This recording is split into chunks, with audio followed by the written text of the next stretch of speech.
Intersection Magazine Podcast.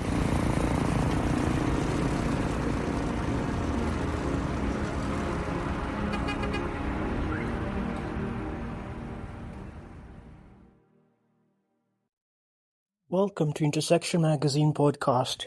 This week I would like to introduce a new section where I'll be trying to cover some of the major events that have taken place in the month, creating a summary of sorts about those events, especially if, as in the case of this particular episode, they fall within the same time frame. So I hope you guys will enjoy this summary. I think it's important to engage, at least to have an understanding of what's going on in these technology and innovation spaces, so as to find out what the major movers and shakers are doing, as well as, of course, to network and connect with the panelists and expand your network that way. So once again, thank you for listening, thank you for subscribing, and I'm your host, Nicholas Kianda.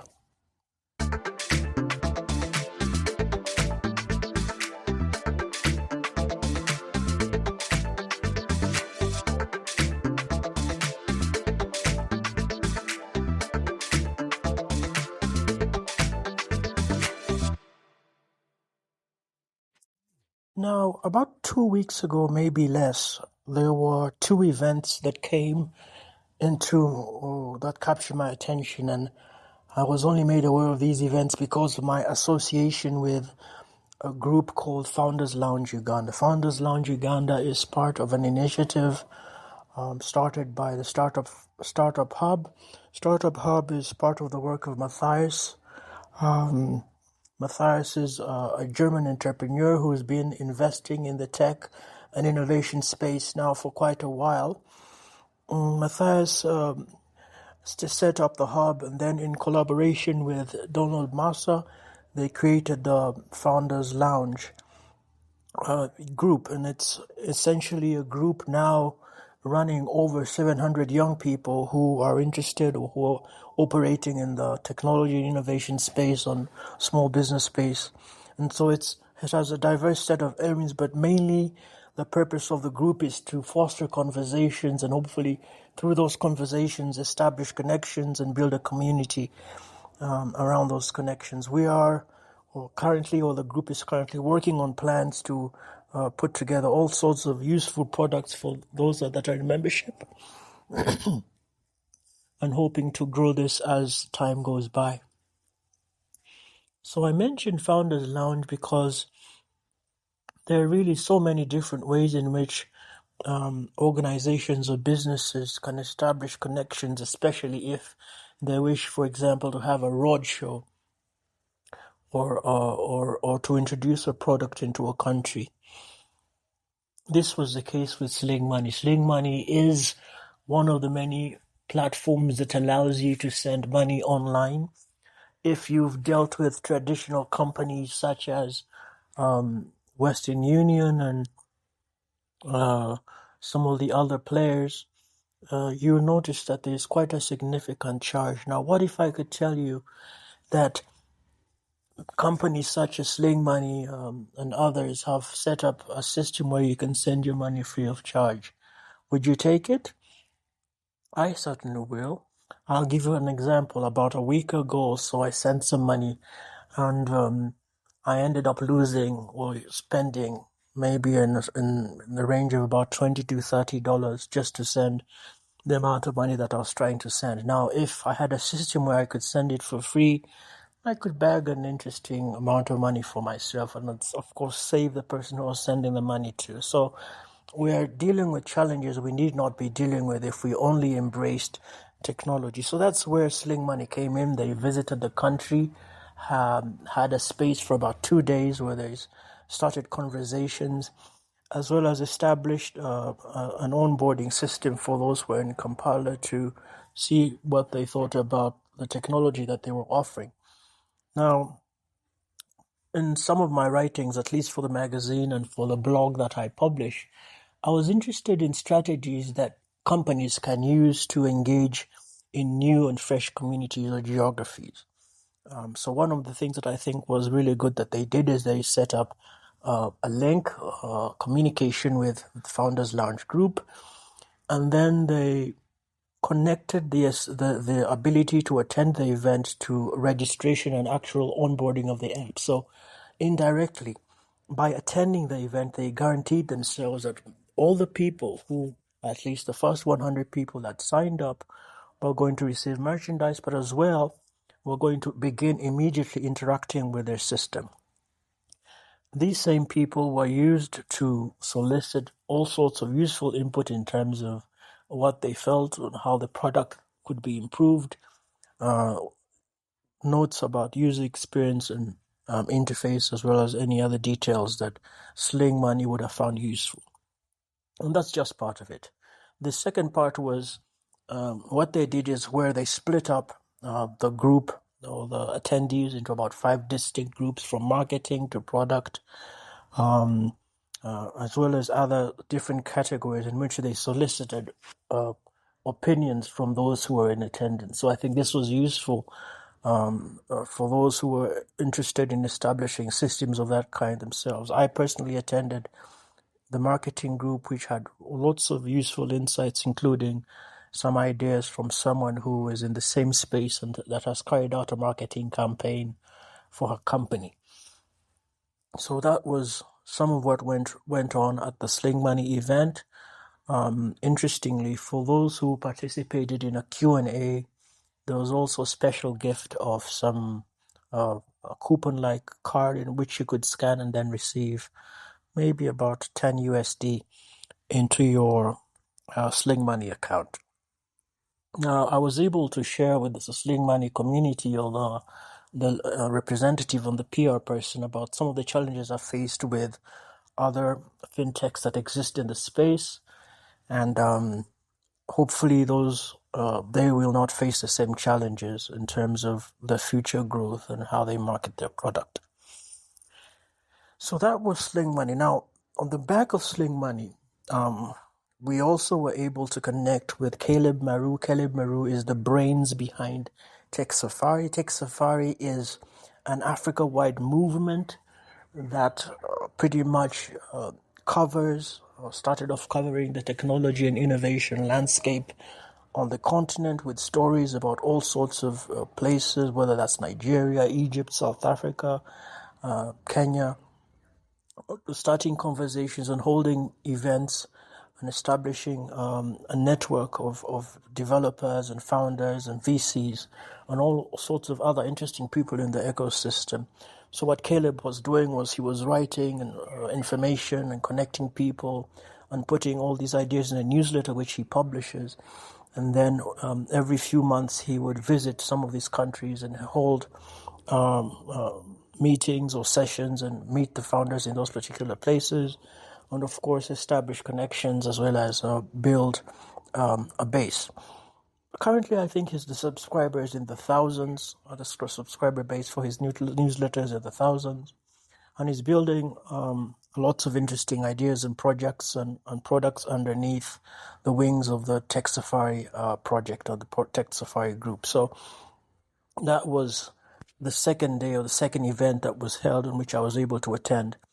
This too was only possible because of a link that I found in the Founders Lounge group, Founders Lounge Uganda, and that's again why I recommend that if you are going to get into or express interest in a geography or a country, you need to find out who's on the ground, what they're building, which groups are active, which groups are dealing with technology, whether those are associations or, in this case, WhatsApp groups. Before, I think a lot of emphasis was on the Facebook groups.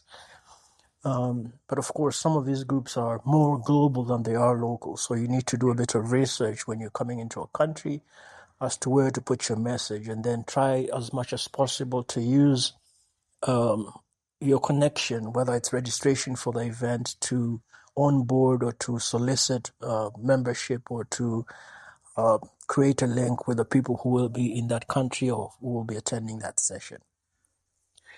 Now, the third event, once again, was also made possible through a connection with Founders Lounge, and this was Africa's Business Heroes.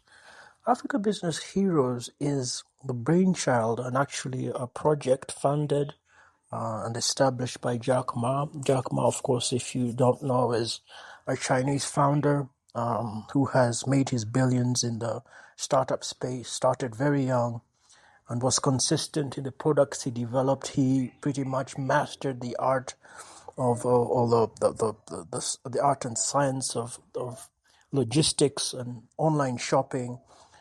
They created several products and was lead in the creation of several products, in which, interestingly, not only was he interested in the development and the success of himself as a founder, but every single person under his company, including the lady who was at the front desk, who, for example, he encouraged to purchase a few shares from one of his businesses, and only later on, after quite a number of years, did she realize how much of a profit she made from the shares which she purchased. So ABH was an initiative he started, having visited Africa and realized just how much of a need existed on the continent to build businesses and resilience and to create a similar system to what was already in existence in other geographies. Some of his ideas were centered around a platform, or almost like a show where participants would be in an attractive environment where they'd, in a sense, present their ideas and then compete and win prizes for up to over 300,000 USD for first prize, and then we pretty much with pitching and sharing the ideas and getting all sorts of inputs and trainings from people who are seasoned in the field on how to present better, how to create better pitches, and all sorts of useful tools that Africa's Business Heroes places at the hands of these founders. So that's the background of ABH, and when I found out that they were going to have a space a few days ago, of course I signed up.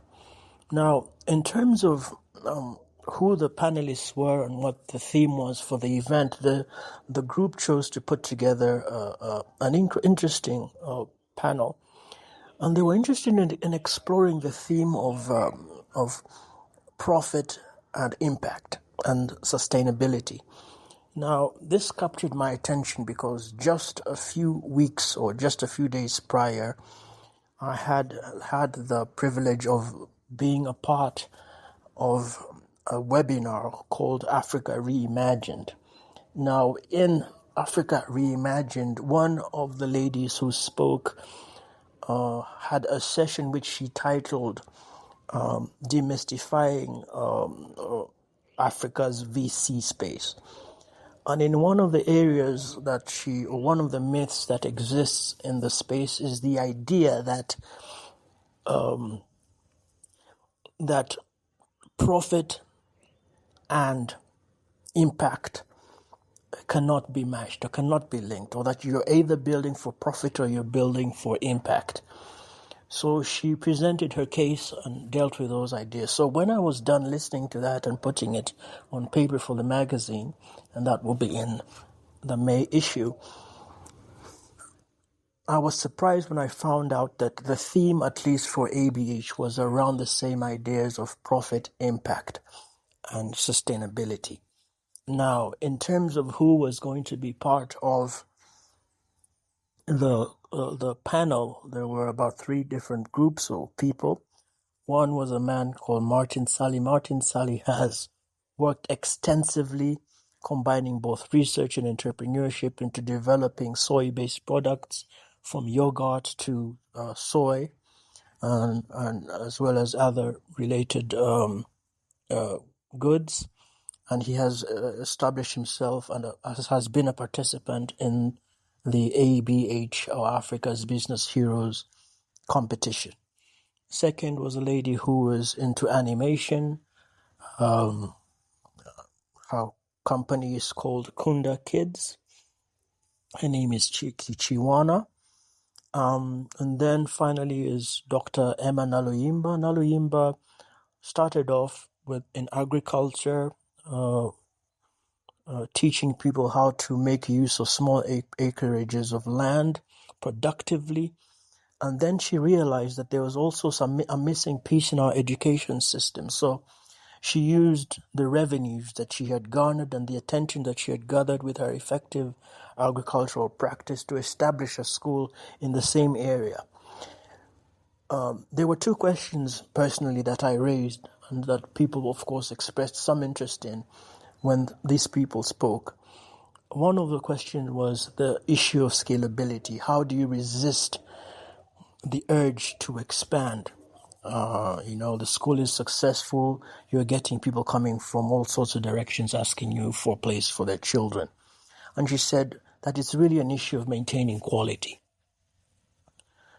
as well as, of course, realizing that if you add one more student, then you have to build buildings worth probably more in terms of billions to accommodate those extra students that you're going to be able to accommodate.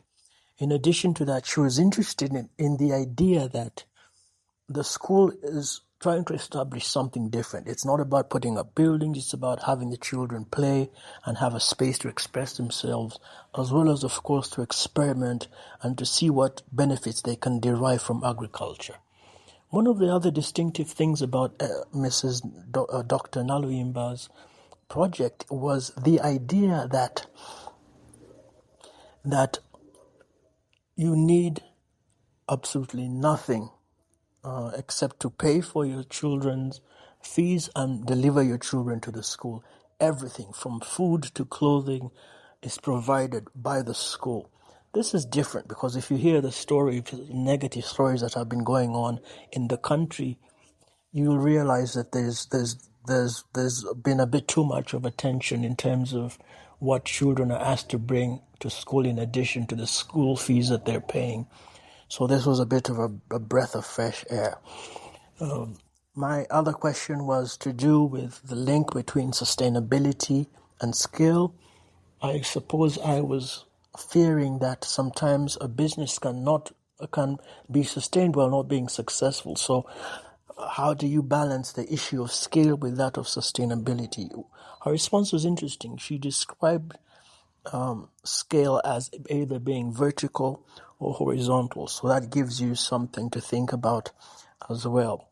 She also dealt with the subject of being a female founder, and she said that she has different time slots for different hats that she must put on. At different times, she wakes up in the morning, she devotes it to her personal time. She has a time that she devotes to working. She has a time that she devotes to her family. She has a time that she devotes to other things. And she actually made us laugh that she sometimes feels like a Cinderella who at midnight, has to get ready to leave the dance club to, in a sense, to move into another dimension, another way of doing things. So that was a glimpse into some of the ideas that were presented by the panelists.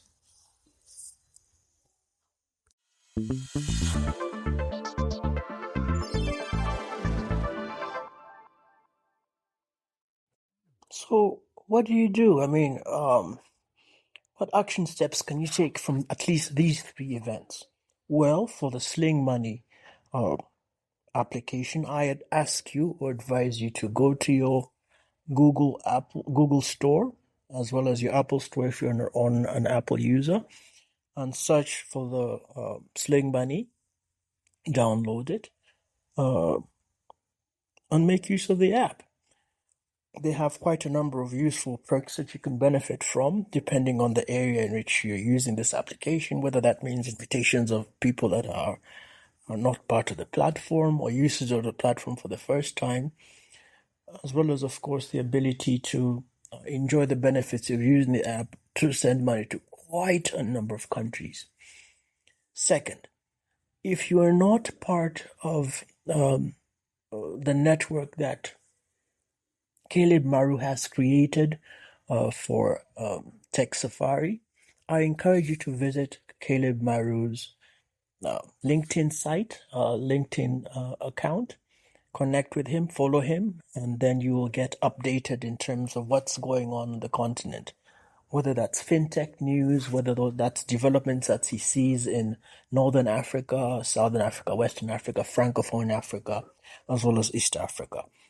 And then, of course, if there are other events that he'll be holding in the area, would be really useful for you to attend in terms of the networking that you will get from those events.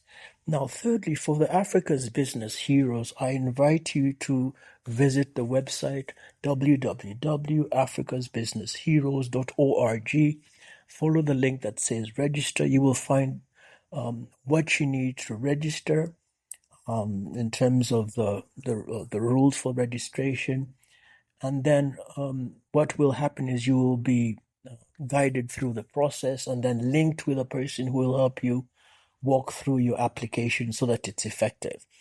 There will be a guiding hand all the way through the process for Africa Business Heroes competition for 2025. This is actually open, and it will be open, I believe, until the 20th of next month. So those of you who are listening, don't miss this opportunity. It's an amazing project. As I mentioned before, or as stated before, it's a sector agnostic group, which means that they're not, for example, only interested in financial technology or agricultural technology or climate technology or tourism technology. They're interested in everything that the builders are building for. So those of you who sometimes have been concerned that your problems or challenges are being left aside for trends, a sector agnostic project or group or competition is what you need. Now, in terms of how to approach this, if you're a young founder, you are in a place where you are trying to build your product. Some of you will be successful in bootstrapping or in pretty much using the business to fund itself. Others may be in need of some help financially. What I suggest you do is gather as much information as possible in terms of what the hubs are in your area. Participate in the competitions that have been set up. Network with the leaders that are in your area about what you're building. The competitions might help you win a few thousands of shillings or dollars that will help you to get to the next level. Whether that's grants that are funded by NGOs, participate in that too. Then have a sort of participation map where you know that I'm participating in grants, I'm participating in competitions, I'm participating in hackathons, and then keep stepping up to where you're growing your company, you're doing your due diligence, you're making sure that your company is ticking all the boxes that are necessary for a startup to attract funding, whether that's the legal side, whether that's the regulatory side, whether that's your team, registration, boards. Have you established a board? Do you have product market fit? Make sure you're ticking all those boxes so that by the time you get to the place where you're actually coming across venture capitalists and angel investors, then you're in a good position to attract money. So those are the final points or ideas that I'm making or suggesting for you to take immediately and to think about immediately. And those are insights that I've derived from 3 events, hopefully covering all of you that are invested. Once again, thank you for listening. Thank you for subscribing. And we look forward to meeting you next week.